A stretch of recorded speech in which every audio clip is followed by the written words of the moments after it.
इस सभागार में उपस्थित भारतीय राष्ट्रीय कांग्रेस के अध्यक्ष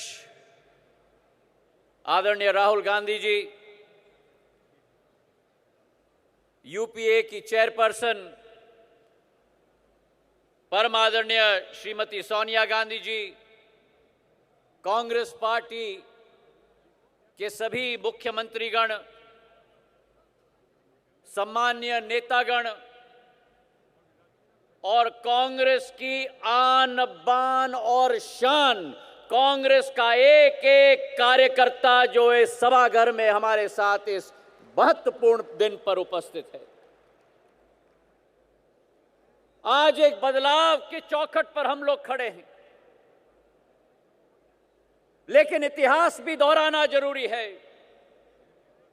आज उन स्वतंत्रता के संग्रामियों को हम याद करते हैं जिन्होंने 70 साल पूर्व हमें आजादी दी। उनके दिल में एक मनोकामना थी, एक सोच विचारधारा था कि एक धर्मनिरपेक्ष भारत, एक उदार विचारधारा के भारत में एक एक हिंदुस्तानी अपना योगदान दे पाए और विश्व पटल पर एक नक्षत्र की तरह हमारा हिंदुस्तान और भारत उजागर हो पाए।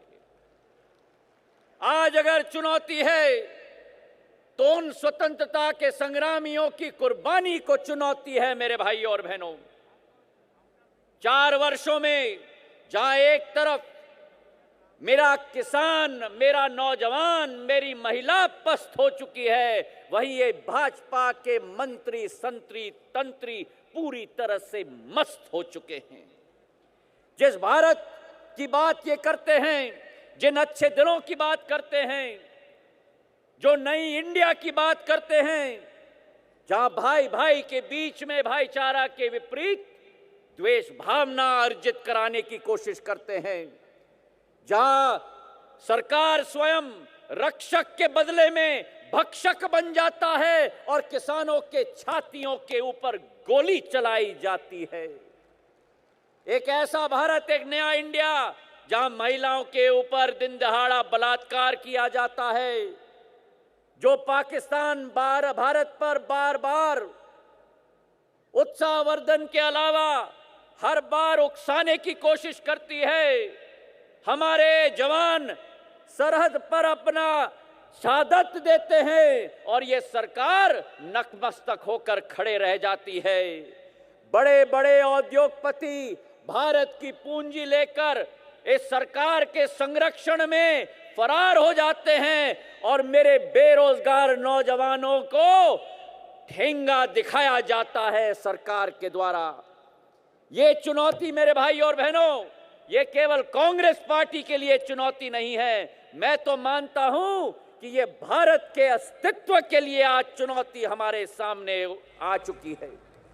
जो अच्छे दिन के ढंढोरा पीटते हैं, मैं उनसे पूछना चाहता हूं कि हमने महंगाई वाली गर्मी देखी है, हमने दुखों की बरसात देखी है, हमने नोटबंदी की सर्दी देखी है, लेकिन आज तक अच्छे दिन नसीब नहीं हुए हमारी देश की जनता को।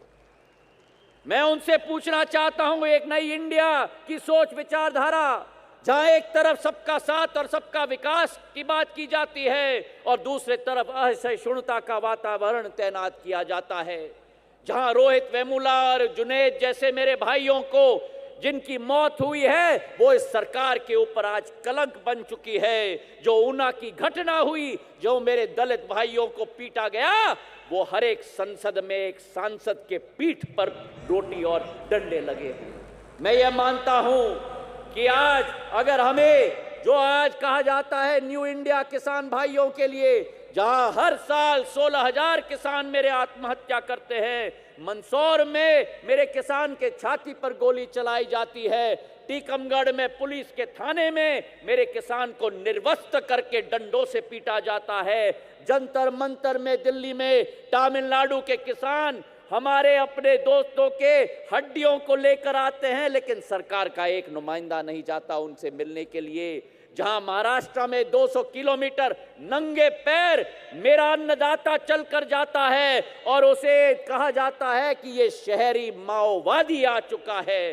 इस विपरीत परिस्थिति से किसान को अगर उभारना होगा तो वो केवल मेरी कांग्रेस पार्टी और ये हाथ का पंजा उभार सकती है। एक नया इंडिया, जहां बेरोजगारी की जब बात की जाती है 2 करोड़ रोजगार के अवसर दिए जाएंगे कहा जाता है, लेकिन आज जब मेरा नौजवान भटक रहा है रोजगारी के लिए तो उसको पकौड़ा तलने की नसीहत दी जाती है। यह है मोदी जी का न्यू इंडिया, एक न्यू इंडिया जहां संसद में लोकतंत्र का मंदिर कहा जाता है, लेकिन संसद के बहुमत को हिटलर शाही और तानाशाही का लाइसेंस लगाकर आवाज दबाने की कोशिश की जाती है। मैं मोदी जी और उनकी सरकार को कहना चाहता हूं कि कांग्रेस पार्टी का एक एक सांसद और कार्यकर्ता न कभी झुका है, हमारे गर्दन कट जाए लेकिन हम झुकेंगे नहीं। ये एक संदेश हम इस अधिवेशन से भेजना चाहते हैं। आंतरिक सुरक्षा की बात करते हैं, एक के बदले 10 सिर पाकिस्तान से हम लेके आएंगे, चीन को हम लाल आंख दिखाएंगे, लेकिन साड़ी शॉल और डिप्लोमेसी और बिरयानी की डिप्लोमेसी की जाती है। मैं आज पूछना चाहता हूं कि आज इस अधिवेशन में बैठे हुए हर एक नौजवान से कि किसी को लगता है कि किसान खतरे में है, लगता है कि नहीं? किसी को लगता है कि किसान खतरे में है, किसी को लगता है कि महिला खतरे में है, किसी को लगता है कि नौजवान खतरे में है। अरे मेरे यारों, वर्ग का चश्मा उतार दो, क्योंकि मेरा पूरा हिंदुस्तान खतरे में है। राष्ट्र निर्माण की बात की जाती है, कांग्रेस पार्टी ने राष्ट्र का निर्माण किया है। ये भाजपा तो केवल अपनी पार्टी की निर्माण करने जानती है। ये कांग्रेस पार्टी है जिसका एक एक कार्यकर्ता और जिसका एक एक नेता, चाहे इंदिरा जी रही हो, राजीव जी रहे हो, इस देश की माटी को सिंचित अपने खून से किया है तो केवल कांग्रेस पार्टी के एक एक कार्यकर्ता और नेता ने किया है।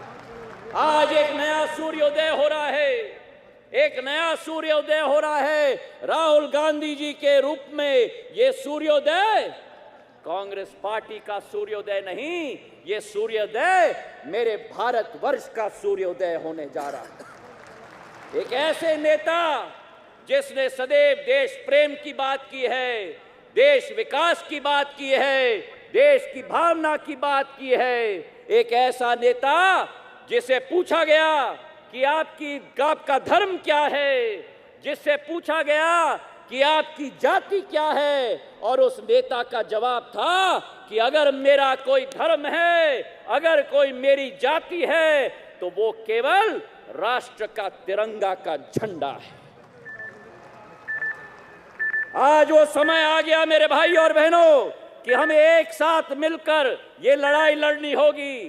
ये लड़ाई कांग्रेस पार्टी की कार्यकर्ता की लड़ाई नहीं, देश की भविष्य की लड़ाई है।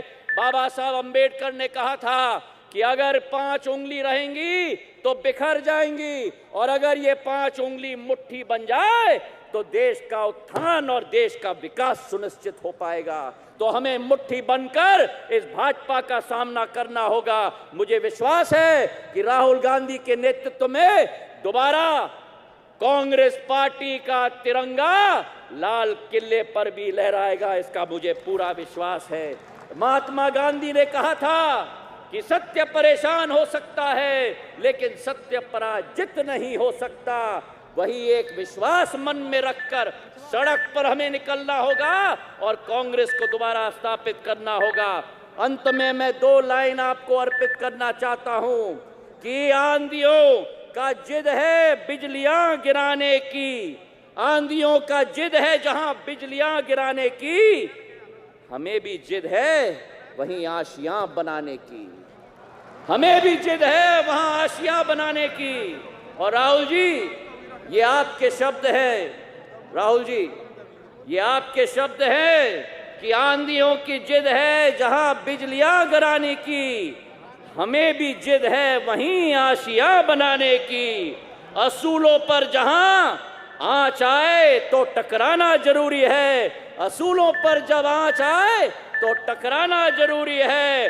अगर जिंदा हो तो जिंदा नजर आना जरूरी है। धन्यवाद। चलिए